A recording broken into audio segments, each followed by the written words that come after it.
Muy buenas noches, ¿qué tal? ¿Cómo estáis? Bienvenidos a este directo en el que, bueno, ya tuve el placer de ser invitado por Borja Vilaseca a su canal y hablar de política, y me hizo una entrevista en la que fue muy agradable, la verdad, y quedamos en traerle, y el otro día estuve viendo una entrevista que le hicieron, me pareció muy interesante algunos de los puntos de vista que desarrollaba. Para quien no lo conozca, Borja Vilaseca es divulgador bastante conocido en internet, es profesor, filósofo y escritor. Y de hecho, Borja, creo, bueno, primero, ¿cómo estás? Pues muy bien, muchas gracias por la invitación y de verdad felicidades por tu trabajo, Rubén. Aquí tienes un fan más. Y bueno, fuera de eso, deciros que Borja ha sacado hace poco un libro que me va a mandar y que le agradezco mucho. Y bueno, lo primero, si quieres, antes de empezar, ya aprovechar para hacer un poquito de promoción. Borja, este último libro que has sacado. Bueno, oye, pues nada, te lo agradezco. Sale pasado mañana, se llama Las casualidades no existen, espiritualidad para escépticos. Y un poco ya verás que el libro va a hacer muchos amigos, porque digo aquí, el libro que hará que los creyentes cuestionen la religión y los ateos se abran a la espiritualidad. La idea es hacer un homenaje a la espiritualidad laica, que no está vinculada con ninguna institución religiosa, y esto es un poco lo que deviene cuando uno entra en el viaje del autoconocimiento y aprende más o menos pues, a vivir conscientemente, a vivir despierto. De eso poco va el libro.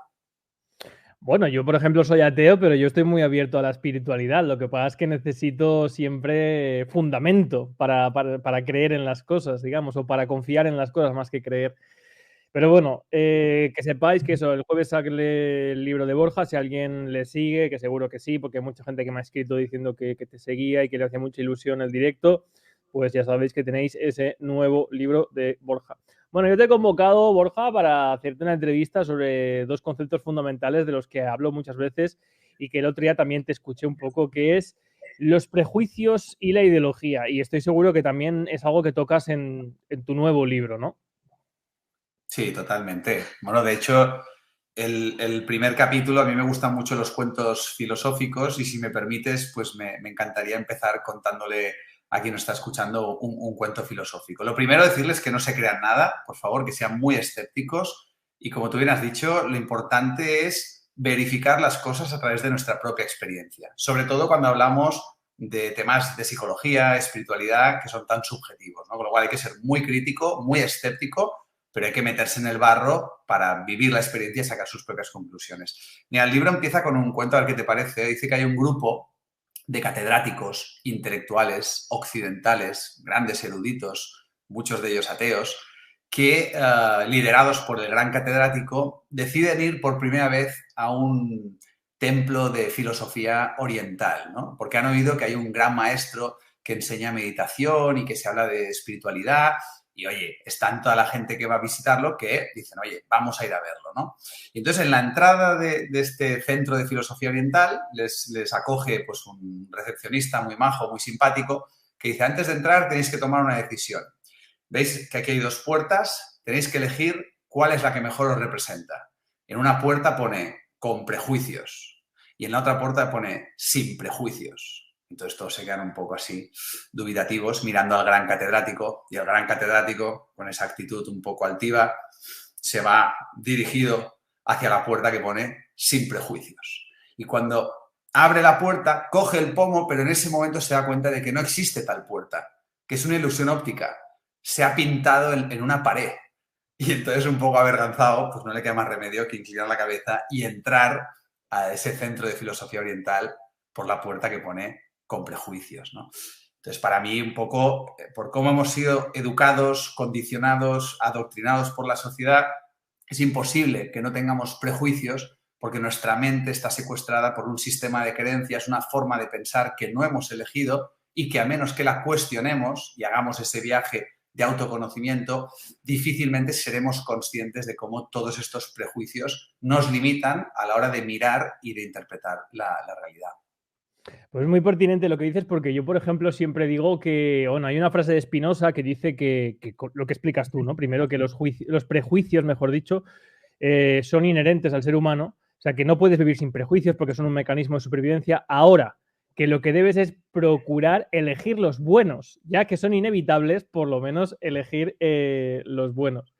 O ser consciente, Rubén. Es decir, cuando alguien escucha, como me pasaba a mí, que yo también he sido ateo, cuando alguien escucha la palabra espiritualidad, es que ya no escuchas la palabra, te asalta un prejuicio y ya tú pues le vinculas, no sé, un significado en tu mente y puede ser que ese prejuicio te limite a la hora de experimentar, o sea, que te cierres a ti mismo. Entonces aquí hay que diferenciar, Rubén, que quien no se confronta y hace consciente sus prejuicios no es un escéptico, suele ser un arrogante, que tiene miedo al cambio, que tiene miedo a confrontar su identidad, que tiene miedo a cuestionar sus pensamientos, sus creencias, y entonces se convierte en un pseudoescéptico, es decir, tiene una postura previa desde la cual ya prejuzga y se niega la posibilidad de experimentar, meterse en el barro y sacar sus propias conclusiones. Entonces, al final, contra los prejuicios es la humildad, la honestidad, ¿no? Decir, mira,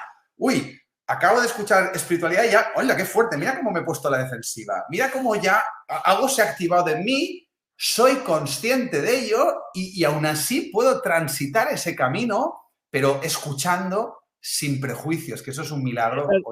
Esa es la primera pregunta que te iba a hacer, que quería que desarrollaras. Luego, si quieres, hablaremos de lo que implica el método científico, ¿no? Porque quizá yo sí que, en fin, no vamos a estar de acuerdo en todo y seguro que también eso hace mucho más interesante la charla, pero sí estoy muy de acuerdo contigo en lo que acabas de decir y creo que le va a ayudar a mucha gente que, bueno, que es seguidora de este canal y que siempre me plantean la misma pregunta muchas veces, ¿no? En plan de, joder, ¿cómo puedo hacer para convencer? Es que no lo entiendo, porque yo le explico a mucha gente que los partidos, no sé qué, que no hay mecanismos para que tal, pero aún así la gente me dice, bueno, tienes razón en todo lo que dices, pero yo voy a seguir creyendo en esto, ¿no? Y tú decías en la entrevista que te hacían en el sentido de la birra, lo de que escuchar es un milagro, que es un poco lo que empezabas a apuntar y por eso disculpa que te haya cortado.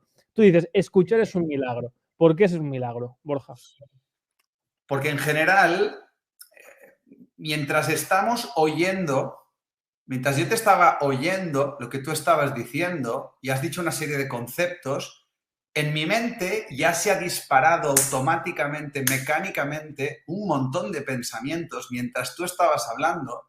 Y normalmente, cuando estamos más egocentrados y nos creemos constantemente todos estos pensamientos que deambulan por este manicomio que a veces es nuestra mente, ¿verdad?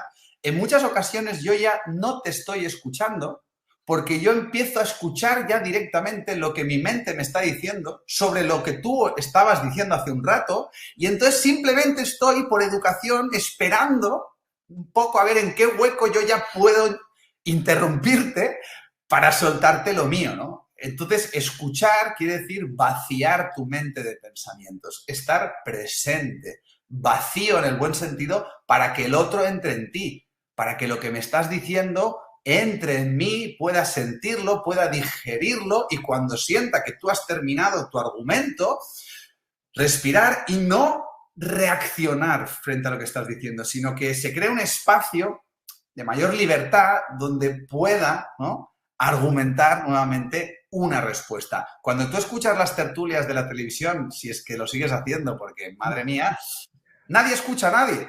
Simplemente se están interrumpiendo unos a otros y a la que escucho unos conceptos que van en contra de mi ideología, que yo estoy convencido de que es la verdadera, simplemente ya me pongo a la defensiva, reacciono, te interrumpo y entonces al final te das cuenta de que ese tipo de tertulias son absurdas porque no hay ningún espacio para que ninguno de los tertulianos pueda hacer algo maravilloso que es, oye, hostia, pues esto es diferente a lo que yo pienso, pero me has ayudado a pensar, me voy a confrontar, voy a enriquecer tu punto de vista de forma constructiva, de forma asertiva.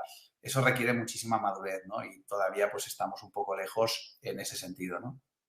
Y ya no solamente quizás sea lo que se ofrece de manera constante, no solamente en la tele, sino también lo que se busca. Yo, por ejemplo, en Internet detecto muchas veces que cosas que no se plantean como un combate, como un enfrentamiento, sí que está esa cultura constante del zasca de a ver quién ha ganado, a ver quién está por encima, a ver quién ha dejado peor al otro, en vez de a ver qué es lo que puedo sacar de esa conversación, qué es lo que puedo sacar de ese intercambio de ideas, de esos diferentes puntos de vista, ¿no? Y eso realmente es triste. Mira, dice Gaby por aquí, joder, me ha dado alivio solo escuchar lo que acaba de decir Jordi. Bueno, es Borja, no Jordi, Me llama pero... mucho Jordi, no sé por qué, me llama mucho Jordi, igual porque soy de Barcelona. Fíjate qué interesante esto que acabas de decir, Rubén, porque hay dos formas de estar en esta vida, ¿no? Y sobre todo cuando te pones ya en un plano más público.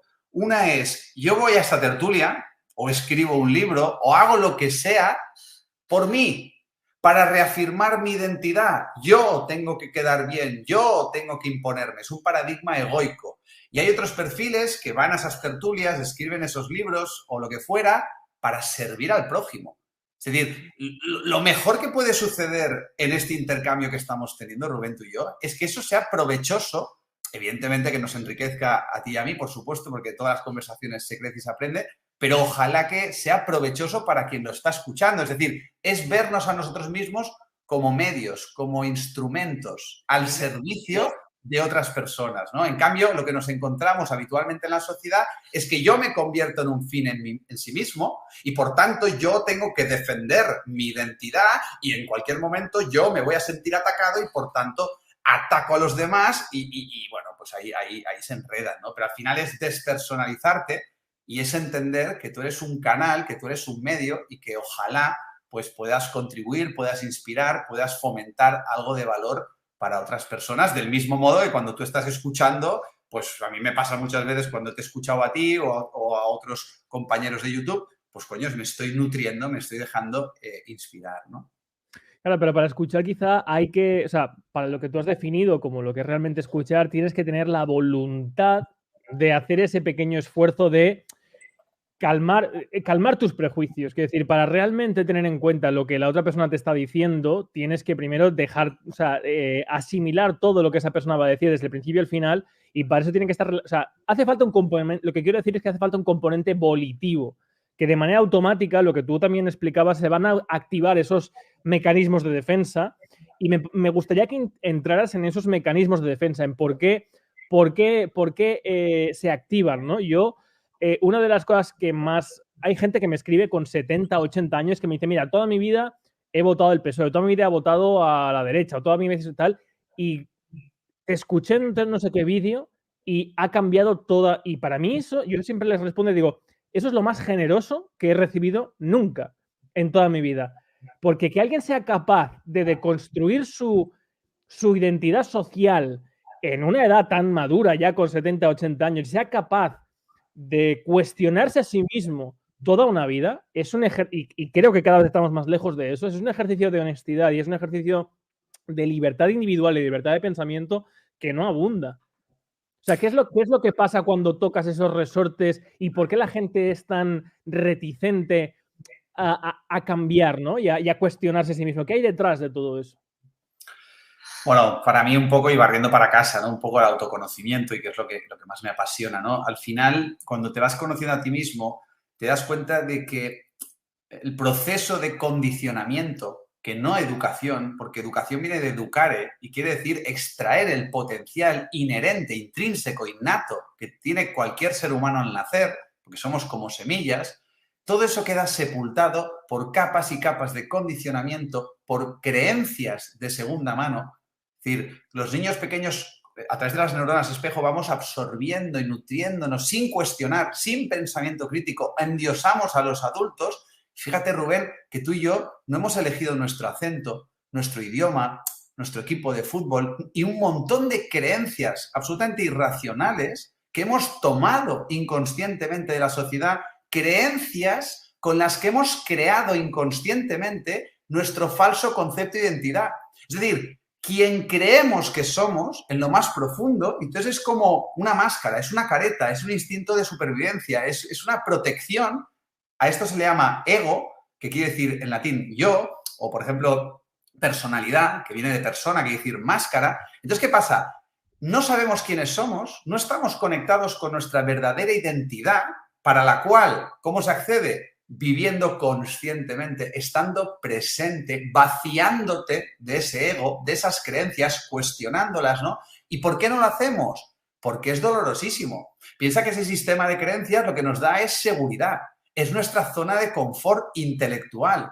Es Es decir, al final es el personaje que te has montado para estar bien adaptado a la sociedad, para ser un elemento normal, ¿no? Y vivir una vida pues estandarizada, porque estamos todos perdidos existencialmente. ¿Qué es esto? ¿Qué es la vida? ¿Cómo ser felices? ¿Qué hacemos? ¿No? ¿Qué sentido tiene todo esto? Entonces, mi experiencia es que a menos que toquemos fondo, a menos que lleguemos a una saturación de sufrimiento, a menos que pasemos en algún momento u otro por una crisis existencial donde se nos arrebata algo que creíamos que era nuestra felicidad y que siempre está fuera de nosotros mismos, un trabajo, una pareja, un ser querido, alguna posesión importante, nuestra salud. Entonces, en esa noche oscura del alma que dicen los poetas, es cuando las personas tienen tres caminos. O se medican, se anestesian y se quedan ahí, pues bueno, y es muy legítimo, pero... O se drogan, o se dan al alcohol, o a los porros. O se suicidan, Rubén, que esto es la principal causa de mortalidad de la humanidad, es el suicidio. Se suicidan creo que casi 1 millón de personas al año, según la...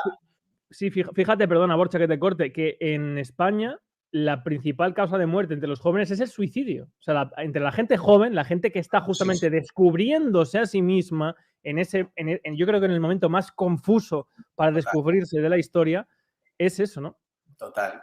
Y la tercera, que es la revolucionaria, que es hacer el camino que nos han propuesto todos los sabios, todos los místicos de la historia, Jesús de Nazaret, Sócrates, Siddhartha Gautama Buda, Lao Tse, Mahavira, más recientemente Krishnamurti, Anthony de Melo, Gerardo Smelling, o sea, un montón de sabios, sabias que profundizaron mucho en su autoconocimiento y que se dieron cuenta de que no somos este ego, no somos esta coraza, no somos estos mecanismos de defensa, no somos estos sistemas de creencias, no somos nuestra forma de pensar. Porque, Rubén, si tú y yo, en vez de nacer donde hemos nacido, hubiéramos nacido en una aldea en Madagascar o en una metropolitana ciudad enorme de la China, nuestra esencia seguiría siendo la misma, porque nacimos con esa esencia, pero nuestro condicionamiento sería muy diferente. Con lo cual, nuestra forma de pensar, nuestras creencias y la identidad falsa que hubiéramos creado se asemejaría al lugar, al entorno social diferente al que hubiéramos nacido. Con lo cual, el autoconocimiento es cuestionar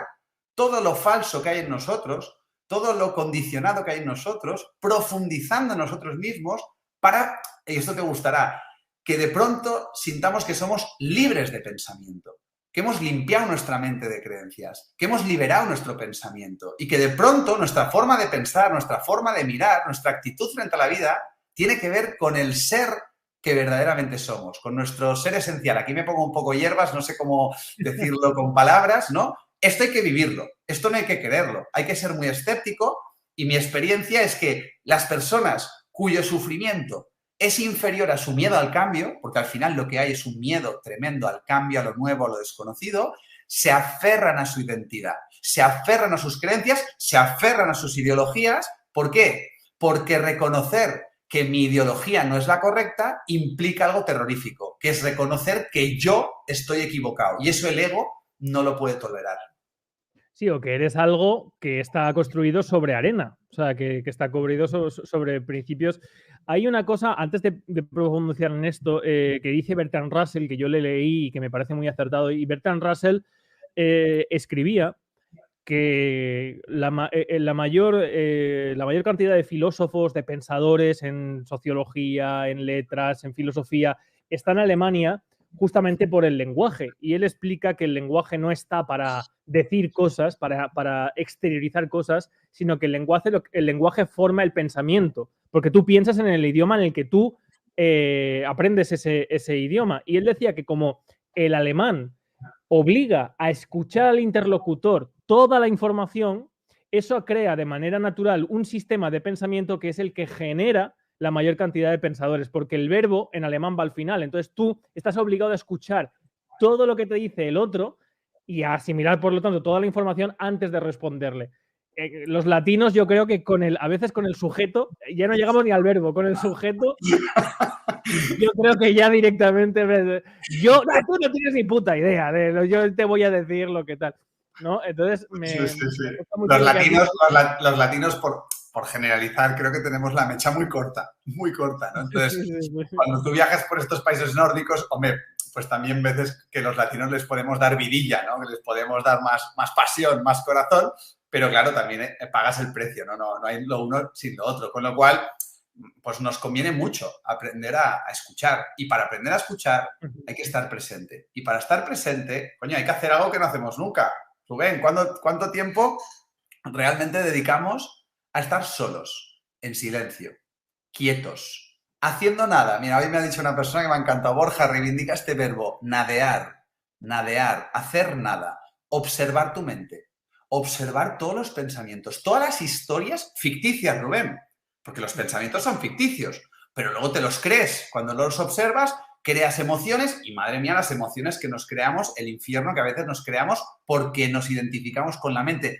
Por eso se habla cada vez más de meditación, mindfulness, atención plena. Sé que son conceptos que están de moda, sé que son conceptos que a algunos ya los prejuicios les asaltarán, pero al final es porque funcionan. Porque es que realmente hay tanto ruido en nuestra mente, que ¿cómo vamos a poder escuchar si no hay silencio en nuestro interior?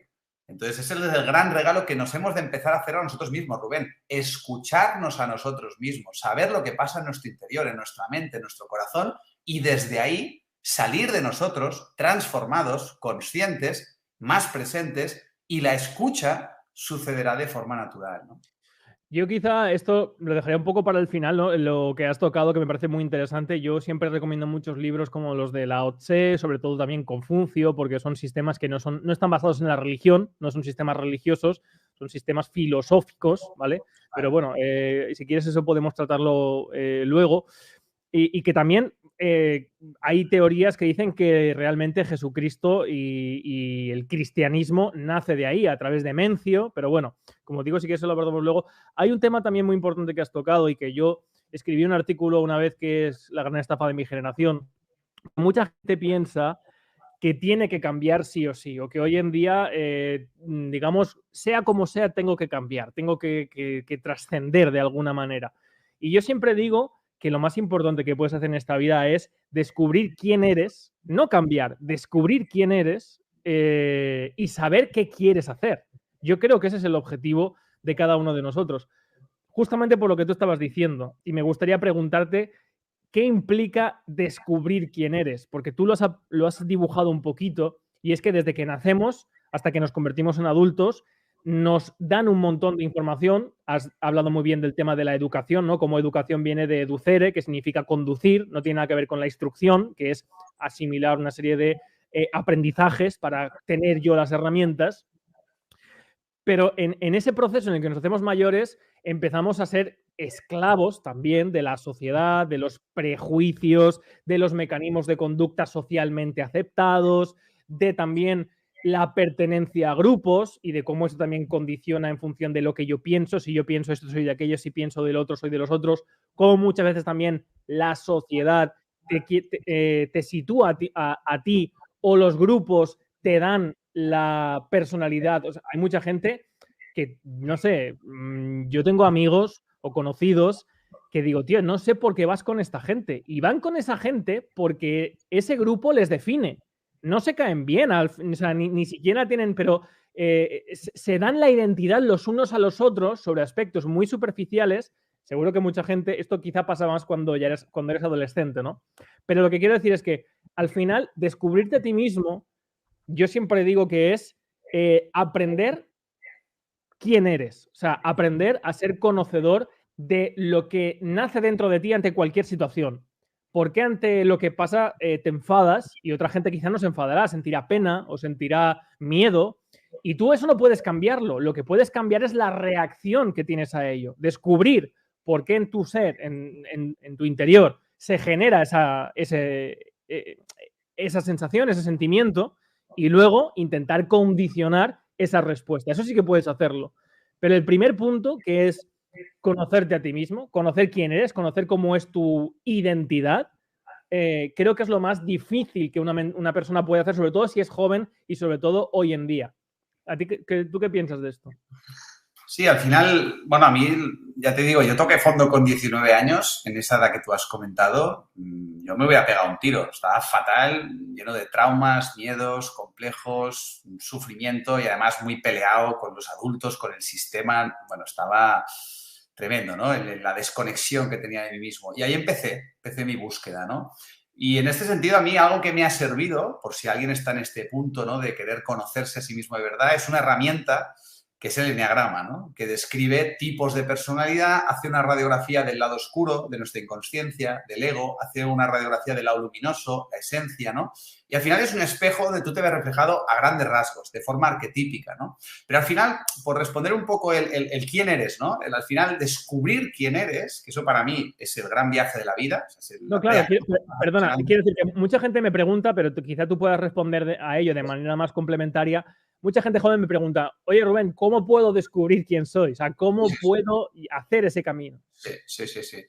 Y aquí volvemos un poco a la experiencia del sufrimiento. Es decir, nuestro gran aliado, nuestro GPS interior, es cómo nos sentimos por dentro. Volvamos un poco al día del nacimiento. Yo que soy papá de 2 criaturas maravillosas que me tienen todo loco porque es un aprendizaje tremendo los hijos, pero te das cuenta cuando eres padre, ¿no? Lo ves desde el otro lado. Entonces, cada ser humano es una semilla. Y en esa semilla, de forma innata, está contenido quién eres. En este sentido, o sea, y luego dices, bueno, sí, la semilla tiene unas condiciones meteorológicas. Evidentemente no es lo mismo nacer en este barrio, con este tipo de padre, este tipo de educación. Eso influye en la semilla, pero el contenido es inherente. La semilla nace. Uno es una rosa, otro es una amapola, ya me entiendes, es una metáfora, ¿no? Entonces, ¿cuál es el sentido de la vida? Florecer.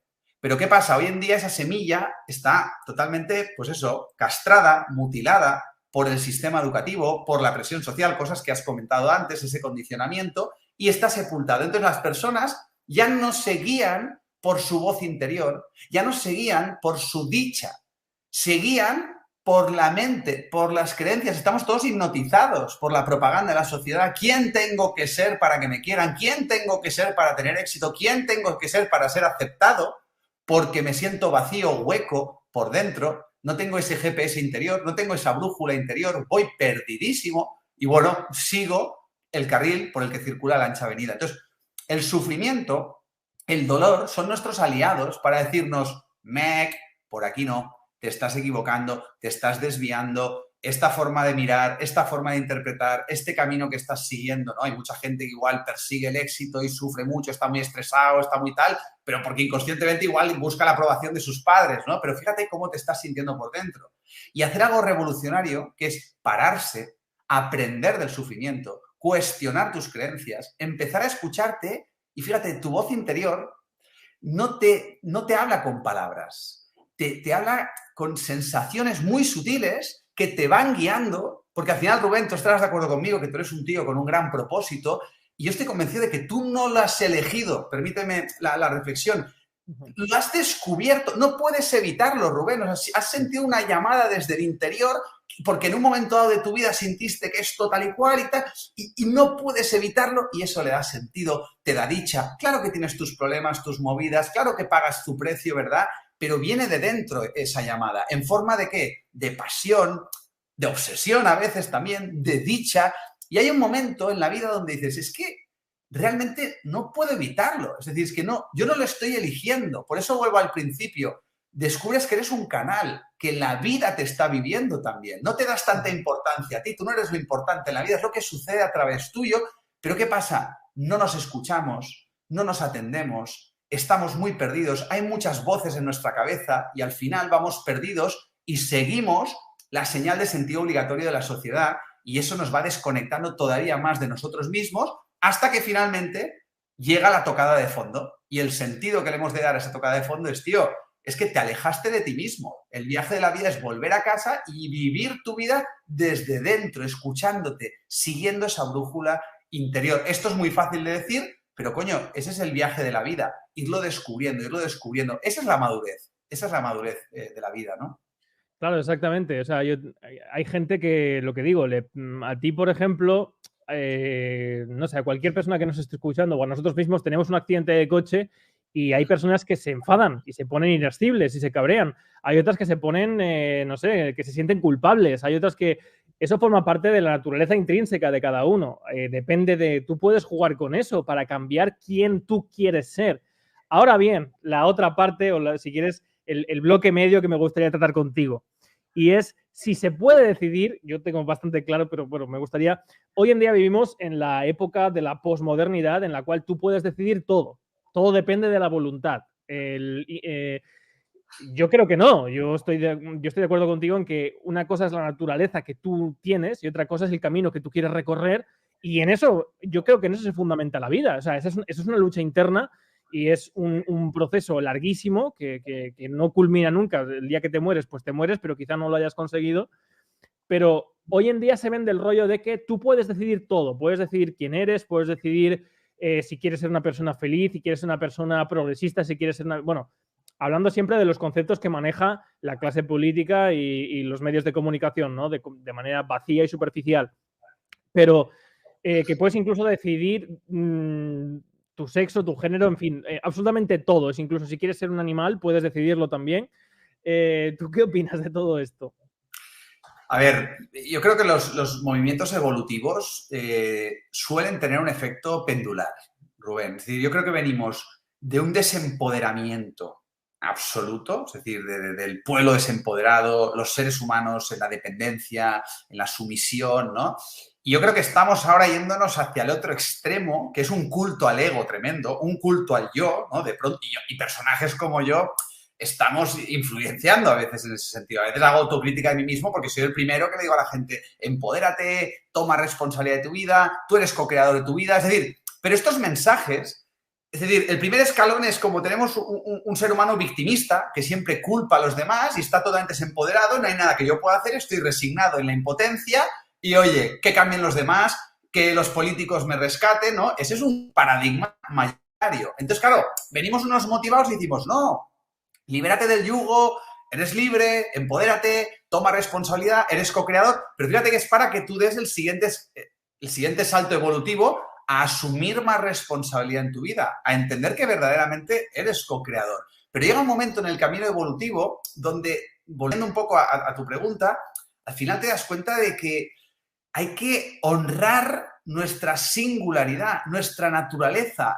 aquello con lo que nacimos. Es decir, yo no soy quien soy porque yo me he creado a mí mismo, yo decidí ser escritor, yo decidí ser empresario. Fíjate que le estamos dando demasiado poder y demasiado valor a nosotros mismos, ¿no? Ese para mí es un enfoque un poco occidental, que es el culto a la voluntad, a la perseverancia y tú puedes, ¿no? Y oye, pues sí, ahí está ese mensaje.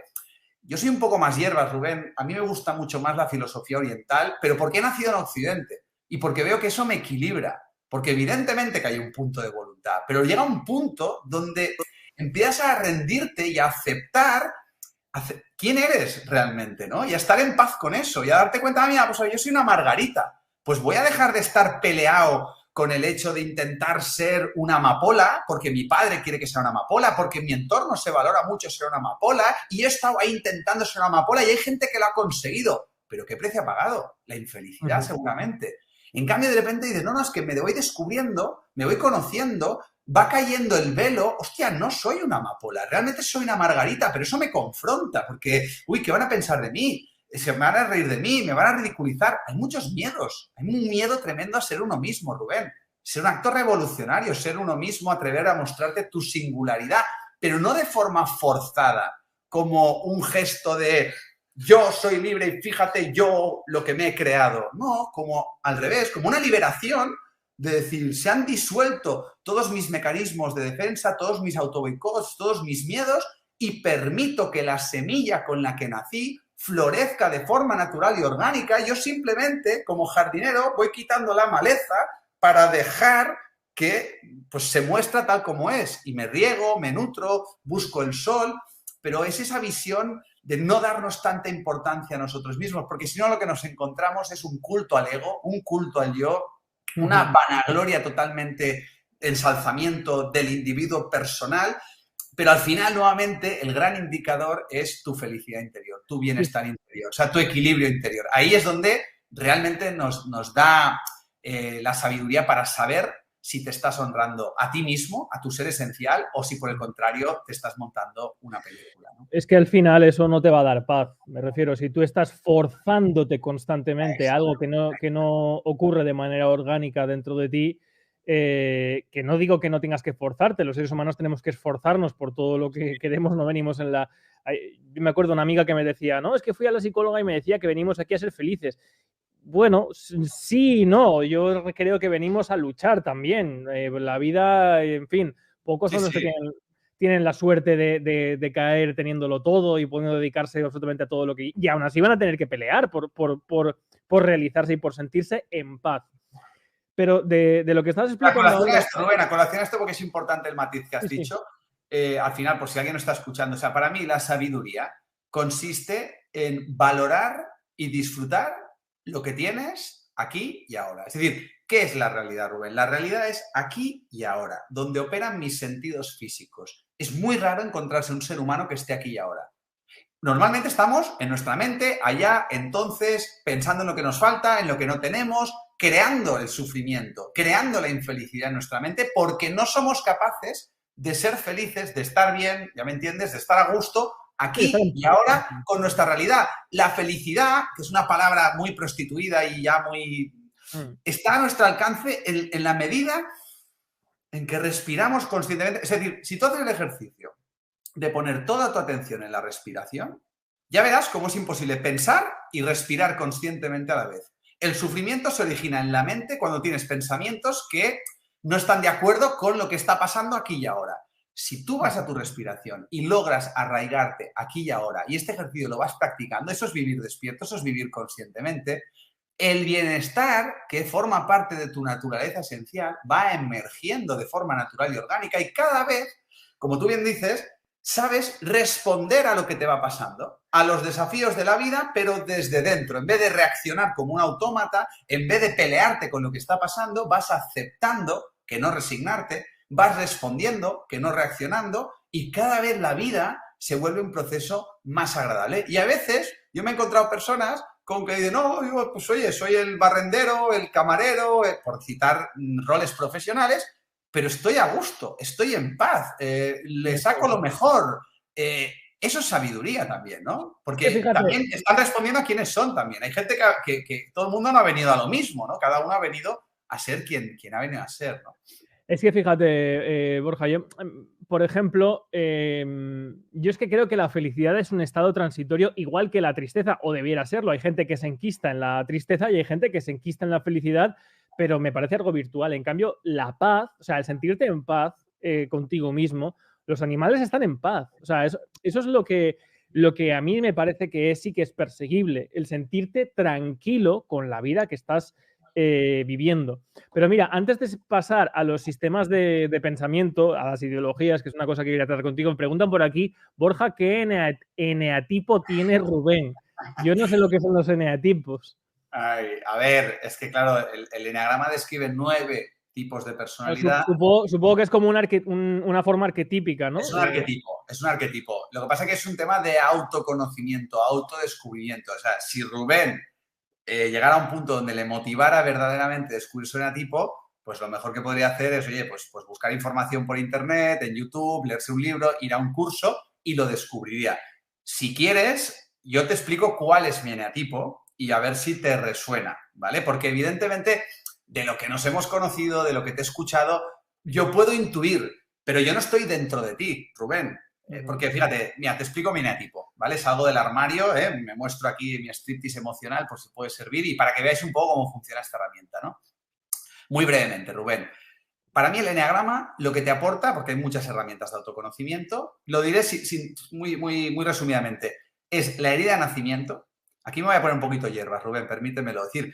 Sí, sí. Cuando mi hija Lucía o Lucas estaban dentro de su madre, estaban en el útero, y lo que dicen algunos autores es que está en un estado oceánico, está en ese líquido amniótico, y entonces no tiene noción de ser un yo. No es yo, soy Lucía y todavía no he nacido. No, estoy fundido, conectado, fusionado con la madre y por ende con la vida, con el universo, con Dios, llámalo como quieras, con el todo. Es una sensación de unidad.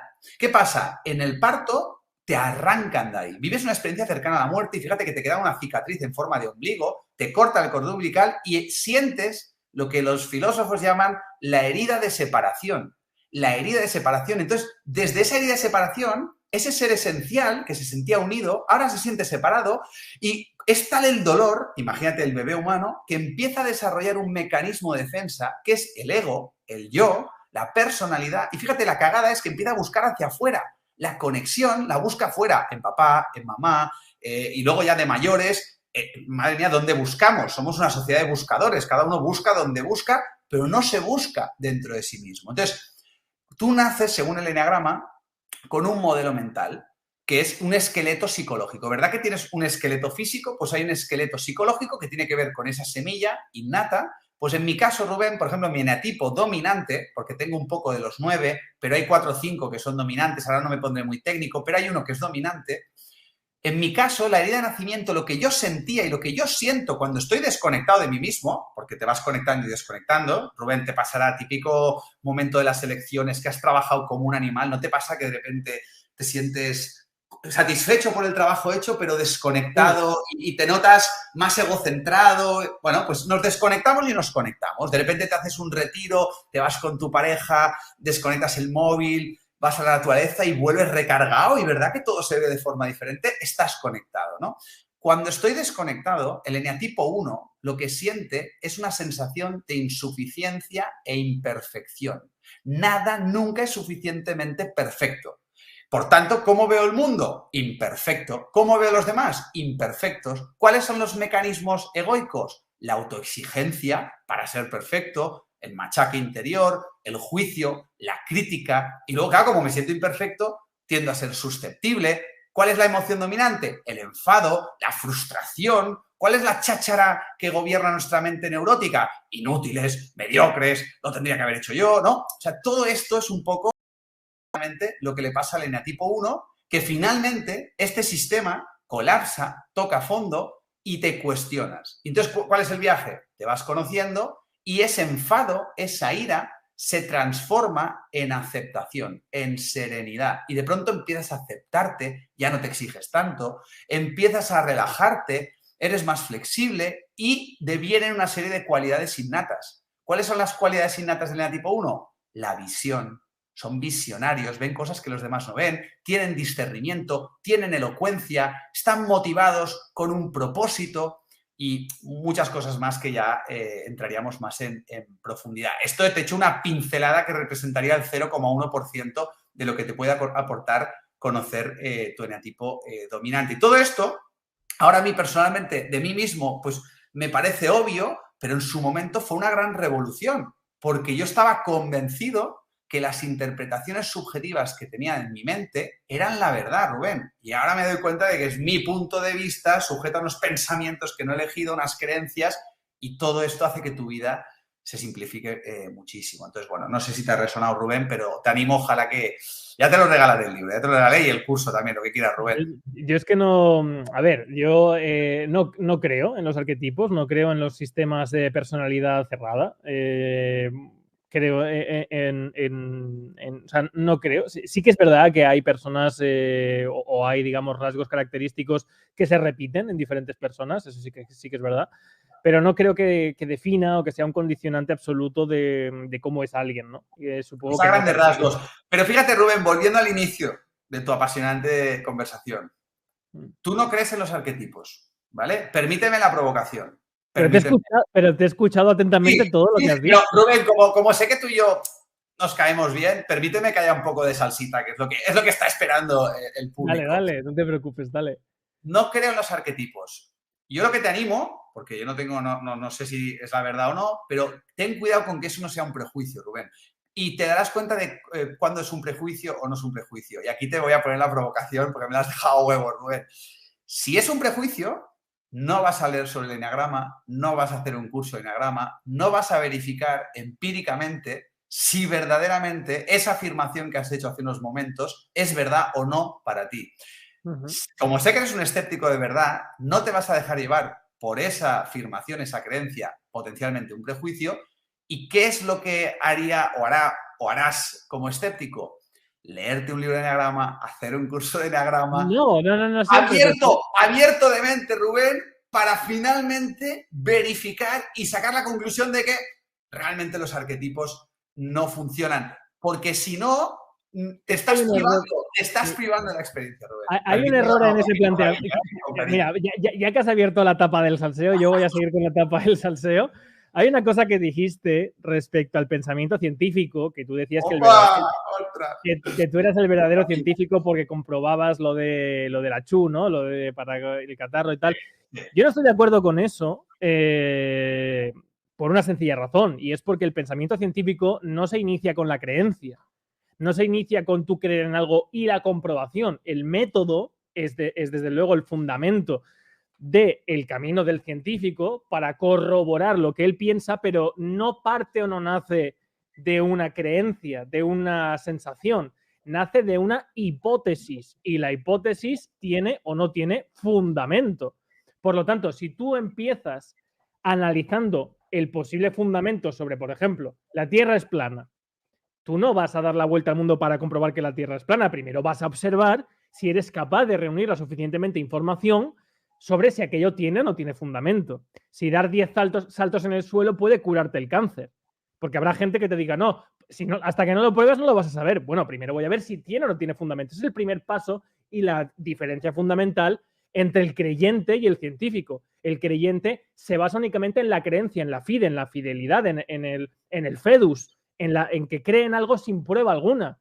En cambio, el científico tiene que tener una base, un fundamento, un sistema de creencias en el cual, de creencias no, un sistema de convicciones, de conocimiento, mejor dicho, que es el que sustenta ese paso posterior de la comprobación. En eso es lo único que quizá yo diferiría de... Pero entonces, te escucho, Rubén, y entonces es, ¿cómo vas a saber si los arquetipos pueden ser válidos en un proceso de introspección y de autoconocimiento, en tu caso, por ejemplo, para ti, si no los pasas por el filtro de tu experiencia? ¿Y cómo los vas a pasar por el filtro de tu experiencia? En este caso, por ejemplo, si no te animas a leer un libro o hacer un curso sobre arquetipos, sobre eneagrama, sin prejuicios. Es decir, siendo muy consciente, porque si no, ¿qué pasa? ¿Cuál es la trampa? Yo me he encontrado muchas veces que de repente me ha venido el científico pseudoescéptico, permite la provocación, voy a tu curso eneagrama, pero estaba así. Estaban todo el rato intentando reafirmarse de que los arquetipos... Entonces, no se estaba permitiendo hacer algo que, volvemos al inicio, que es cuestionar ese pensamiento que te ha salido, Rubén, esa creencia que te ha salido de no creo en los arquetipos. Si te identificas con esa creencia, tú mismo te estarás impidiendo la posibilidad de sacar una conclusión verdaderamente empírica. Yo es un poco lo que te quiero invitar. ¿Sabes por qué, Rubén?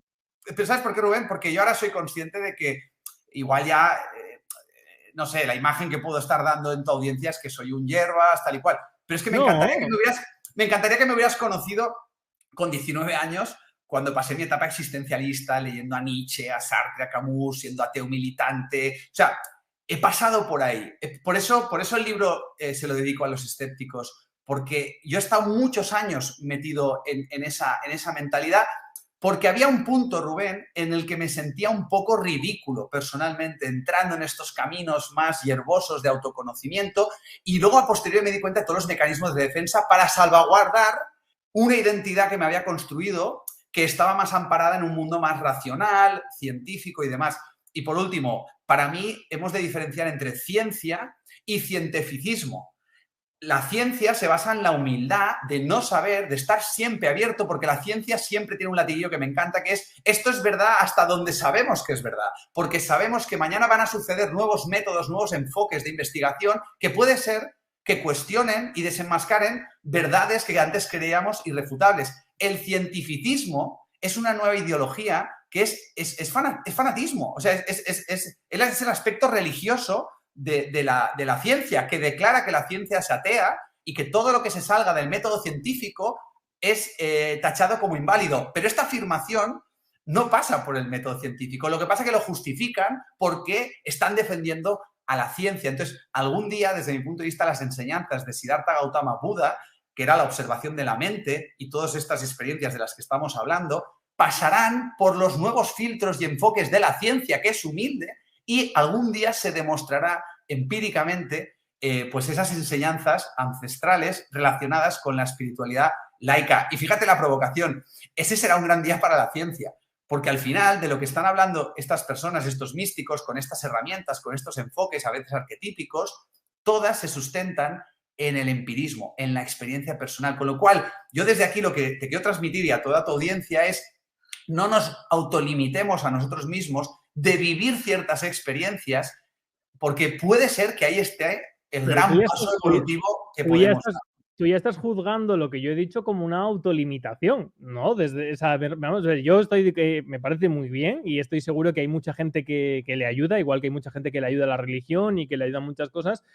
Lo que pasa es que yo he seguido mi propio proceso de autoconocimiento y tengo una gran fe en el libre albedrío y la experiencia de mi vida y la formación que he tenido también y el interés que he tenido en la filosofía oriental también, de la que hablamos antes y quizá hablaremos al final del directo, me dan una perspectiva que me ha demostrado que no existe el determinismo a través de una serie de rasgos característicos que encierran una personalidad. Pero es mi punto de vista.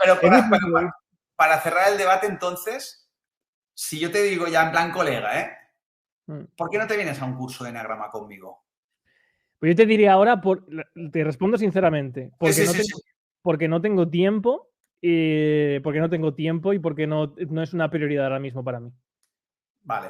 Oye, pues permite acabar con otra provocación en forma de un aforismo oriental que es: podemos dar agua, pero no podemos dar sed, ¿no? Y que cada cual saque sus conclusiones. Pero estoy seguro y animo a cualquier persona que le parezca interesante lo que está diciendo Borja a asistir y a acudir al curso, porque estoy seguro que a mucha gente... La vida es muy larga, Rubén. Si algún día tienes tiempo, sería maravilloso que te pudieras venir a un curso de enneagrama para luego comentarla, coño, y volver a hacer un debate, pero desde la experiencia que hayas tenido en ese curso. Y ya está, aquí lo dejamos y te agradezco este momento de salseo.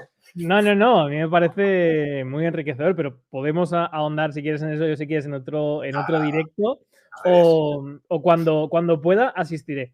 Vale, me gustaría entrar contigo en los sistemas de pensamiento. Hemos hablado a partir de ahora en el camino del autodescubrimiento, en lo que supone conocerse a uno mismo, en el objetivo vital que tenemos muchas veces los seres humanos de conocer nuestra identidad fuera o intentar que no nos condicione lo menos posibles. Pero yo creo que vivimos en la época en el cual lo has dicho tú también antes un poco, y es que sobre todo a la gente joven se le fuerza a mostrar su individualidad. Es decir, que yo soy único, ¿no? Y por eso tengo que llevar el brazo tatuado y tengo que llevar en no sé cuántos piercings y el pelo verde y si soy homosexual tengo que ir gritándolo por la calle. Gano una medalla y digo, gano una medalla y soy homosexual porque soy único y porque estoy luchando contra el mundo y porque tal, no sé cuántos. Esos sistemas de pensamiento, esas ideologías, que son los que se venden como pret-à-porter, o sea, para llevar envasados, manufacturados de plástico y listos para tomar. Y yo siempre explico, no sé, quizás no estés de acuerdo con lo que voy a decir, pero que los seres humanos no han vivido siempre con ideologías ni con sistemas de pensamiento. Los seres humanos no han vivido siempre de acuerdo con un sistema que define lo que ellos tienen que pensar, lo que ellos son y cómo se sienten respecto a la sociedad. Esto es una cosa que ha ido evolucionando, que hoy en día está totalmente instaurado y que, bajo mi punto de vista, ahorran el gran esfuerzo que supone pensar por uno mismo. Es decir, si yo cojo el pack de ser este o de ser aquello o de estar en no sé qué colectivo, todo eso ya hay gente o ya hay un grupo, generalmente una élite, que se ha encargado de construir todo eso y yo no tengo que hacer ese esfuerzo porque de manera directa y automática ya sé lo que tengo que pensar, ya sé lo que tengo que responder en cada uno de las situaciones. Y eso me alivia, primero, lo que tú has dicho, el gran vértigo de enfrentarme a mí mismo, a quién soy, a mi pasado, a mi sistema de creencias, etcétera, etcétera. Pero sobre todo tengo la comodidad de ya estar aceptado, de ya saber lo que tengo que pensar, de ya saber lo que tengo que reaccionar, etcétera, etcétera. Y me parece, a mí personalmente, que eso es pasar por la vida sin haberla vivido. No sé qué es lo que piensas tú. Bueno, al final, cuando no te conoces a ti mismo, cuando no honras verdaderamente el ser que eres, desde esa introspección, y hay tantos caminos, tantos enfoques, tantas herramientas, en eso estoy contigo, para realmente descubrirte y atreverte a hacer lo revolucionario, que es ser quien verdaderamente eres. Entonces, ¿qué hacemos? Bueno, pues el ego está buscando siempre reafirmarse, reafirmarse como un yo separado. Volvemos a esa herida de nacimiento, ¿no? Entonces, ¿qué hacemos? Como no me conozco, como estoy perdido y necesito tener un sentido de identidad, lo más fácil es mirar hacia afuera y a ver con qué colectivo me puedo vincular más, porque buscamos un sentido de pertenencia, y tomo prestada una identidad con la que me reafirmo.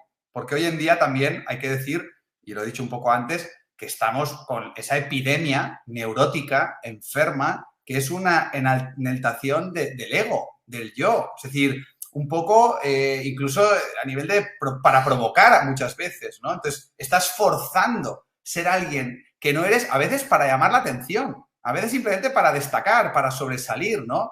Y todo eso para mí un poco lo que está reflejando, lo digo con cariño, descriptivamente, sin juicio, que vivimos una sociedad profundamente enferma y neurótica porque estamos desconectados del ser, de lo que somos verdaderamente, ¿no? Entonces, cuando tú te conoces a ti mismo y como tú bien has dicho, empiezas a estar cada vez más en paz, es que es imposible que seas otra cosa de lo que eres, ¿no? Y no tienes la necesidad de reafirmarte. Y de pronto te notas que eres mucho más tolerante, más flexible, ¿no? Y estás más abierto a escuchar otros puntos de vista, cae el fanatismo, ¿no?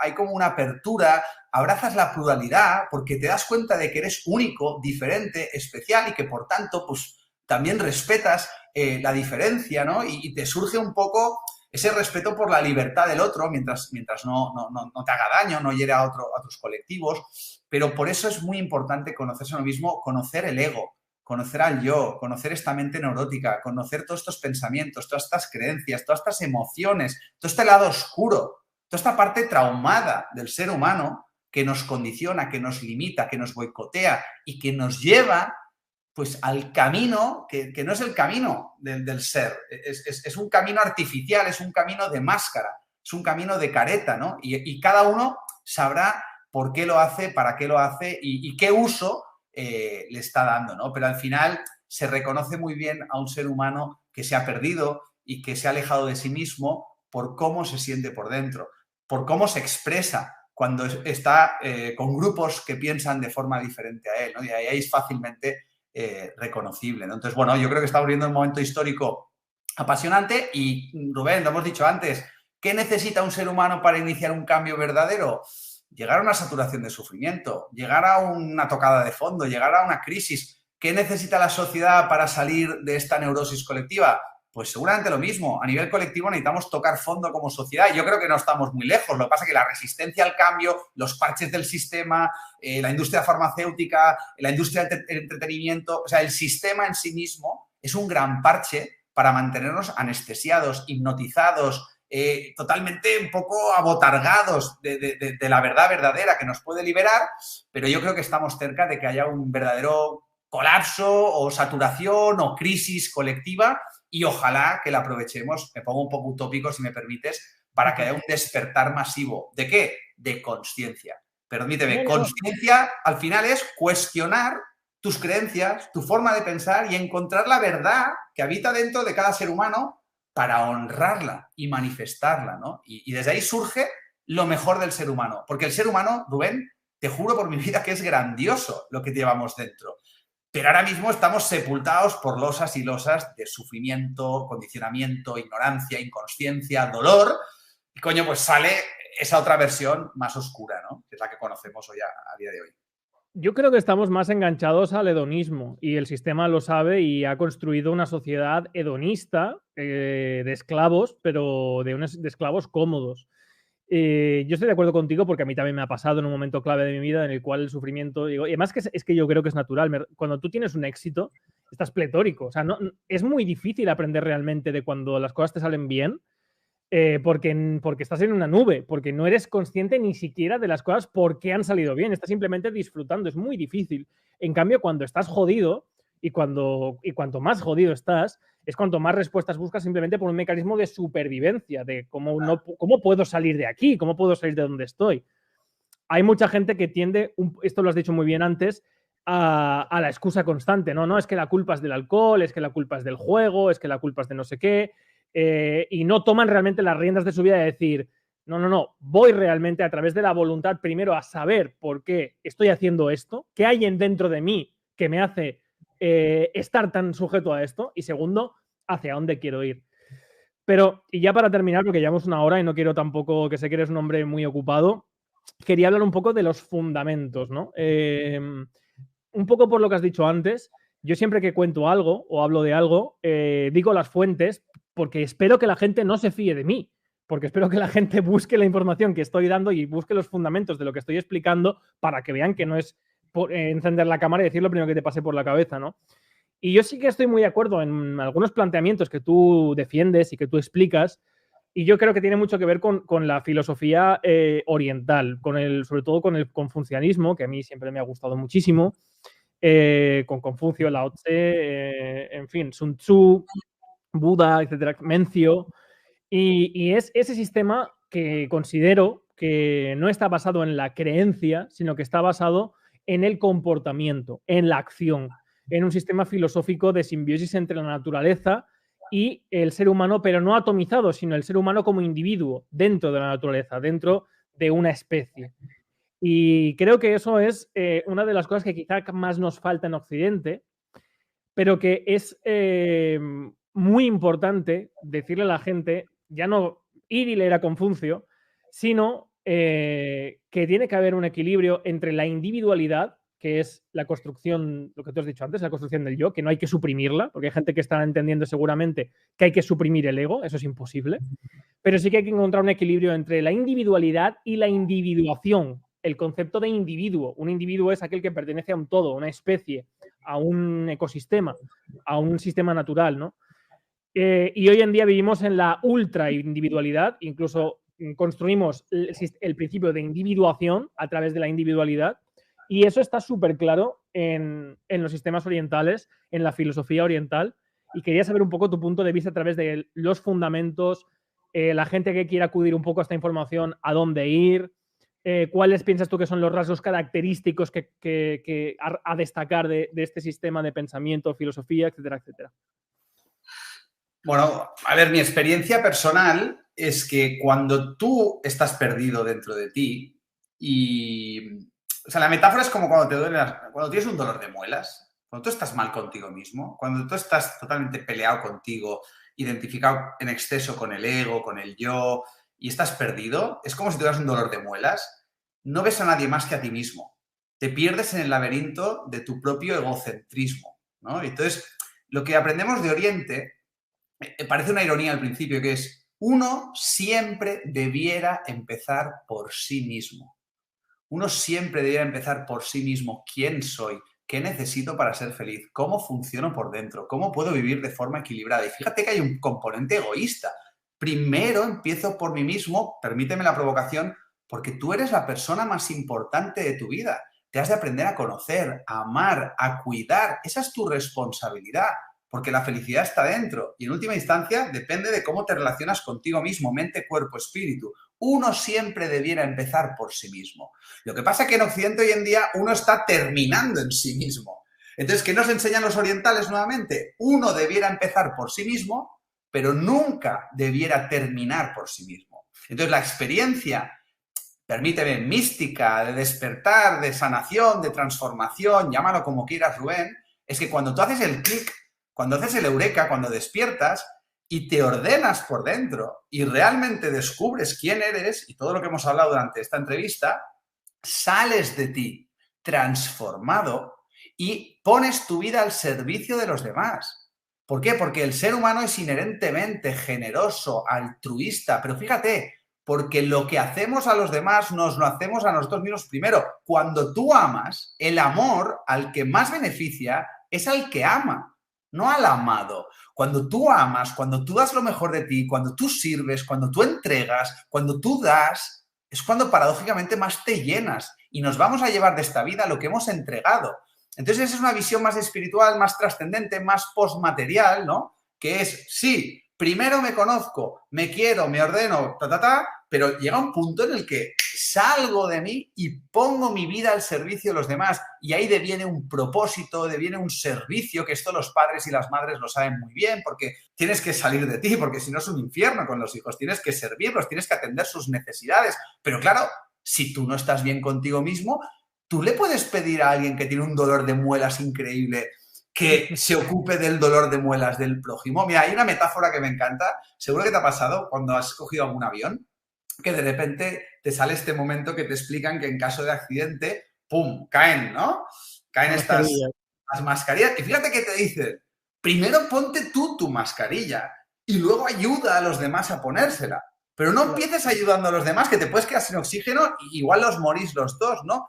Entonces, en esta sociedad, fíjate, tan individualista, paradójicamente la gente se ha perdido en el laberinto de sí misma, con lo cual no para de mirarse a sí misma, pero no conociéndose para sanarse, sino para volverse cada vez más egocéntrico y neurótico, y deja de ver a la persona que tiene al lado. Y esto le pasa a la gran mayoría. Por eso son tan conflictivas las relaciones, porque los dos están mirando solamente por sus necesidades. El viaje del autoconocimiento te ayuda a romper este patrón y a convertirte, como decía Mahatma Gandhi, en el cambio que este mundo tanto necesita, ¿no? Y entonces, por eso soy tan fan un poco de esta visión más oriental, porque no es tan cartesiana, no es tan mental, no es tan intelectual, es más vivencial, es más experiencial y te lleva, desde mi punto de vista, a la raíz del problema, que es la conexión profunda con nosotros mismos, desde la cual, hostia, te permite volver a la vida, pero desde tu mejor versión, por así decirlo, Rubén. Fíjate, me encanta que terminemos con esto porque lo que acabas de definir es el fundamento al final de la libertad colectiva. Es decir, para que yo pueda ser libre, si soy un ser que impepinablemente tengo que vivir en sociedad, necesito que todos tengamos esa facultad para poder garantizar mis propias libertades. Ese es el fundamento de la libertad colectiva, que es un poco el que acabas de explicar, ¿no? En fin, Borja, muchísimas gracias por haber estado en el canal. Sé que estás ocupadísimo y te lo agradezco muchísimo. Lo habíamos pospuesto 2 veces. La verdad que tenía muchas ganas de que vinieras. Espero que hayas estado a gusto. Muchísimo, Rubén. Me parece un tío de puta madre, de verdad te lo digo de corazón. Cuando te conocí, me diste una alegría, tío. Y te juro que aplaudí a la vida y dije, ole, tío, ole, que hayan seres humanos como tú. De verdad ya te lo dije en su día, no es por peloteo, no soy un tío que haga cumplidos. El movimiento que estás liderando, del cual ya sabes que tienes aquí un aliado. Y, coño, al final, ciertos youtubers creo que están liderando, bueno, pues una pequeña revolución para cambiar esa hegemonía cultural y, oye, cuenta conmigo para lo que pueda aportar en ese sentido. Pues muchas gracias, Borja. Yo creo que en general lo que prima más es el interés económico, pero bueno, o sea, no digo por mi caso, digo en general, pero en mi caso yo intentaré siempre que el esfuerzo que hago en Internet sea con este objetivo y de eso es lo que intento siempre no apartarme. Te agradezco mucho que hayas estado aquí, te agradezco también tu dedicación y recomiendo a cualquier persona que realmente sienta curiosidad y yo mismo, si estuviera en otra circunstancia, aceptaría los que ahora mismo, no es que lo acepto, pero a tiempo visto. Venga, va, me gusta, te lo agradezco. A que conozcáis a Borja Vilaseca, conozcáis su canal y la divulgación que hace y espero verte pronto por aquí otra vez, Borja. Venga, genial, ¿vale? Rubén. Permíteme acabar con otro cuento filosófico, ¿vale? Claro que sí. Que dice que los cuentos filosóficos, los cuentos están escritos para que los niños se duerman y para que los adultos despertemos, ¿no? Este es uno de mis favoritos, es muy cortito. Dice que había una vez un catedrático, ya ves que me encanta, siempre los catedráticos, muy erudito, buscando la fórmula para cambiar el mundo y no la encontraba. Y un buen día entra su hija de 7 años en la inocencia en su despacho. Papá, ¿qué haces? Déjame ayudarte. Y el catedrático, no, hija, esto son cosas de mayores, déjame tranquilo. La niña RQR quería ayudarlo y al final el catedrático, para sacársela de encima, coge una revista, ve la imagen del mundo, la arranca, la trocea y a modo de puzzle se la pone en el suelo y dice, hija mía, aquí tienes el mundo todo roto, arréglalo tú solita. Pensando que como nunca lo había visto, la niña sería incapaz de arreglarlo. Al cabo de un minuto, papá, ya está arreglado. El catedrático sale de sus cosas y dice, hostia, y ve el puzzle del mundo perfectamente recompuesto. Y dice, hija mía, ¿pero cómo lo has hecho? Y la niña dice, mira, yo no sabía cómo era el mundo. Pero luego me he acordado que cuando has arrancado la hoja, al otro lado de la imagen del mundo había la imagen de un hombre. Y yo sí que sé cómo es el hombre. Entonces, nada, le he dado la vuelta a los papelitos y me he dado cuenta de que al arreglar al hombre he arreglado el mundo. Bueno, pues muy bonito y muy instructivo también. Así que muchas gracias, Borja, por este último cuento. Y a vosotros que habéis estado por aquí por el chat, he estado echando un vistazo, ¿de acuerdo? Muchísimas gracias porque también habéis sido súper respetuosos. Siempre me gusta que esta comunidad se caracterice por ello, las casi 1000 personas que ha habido aquí en el directo. Nos vemos en el próximo directo. Hasta entonces, salud.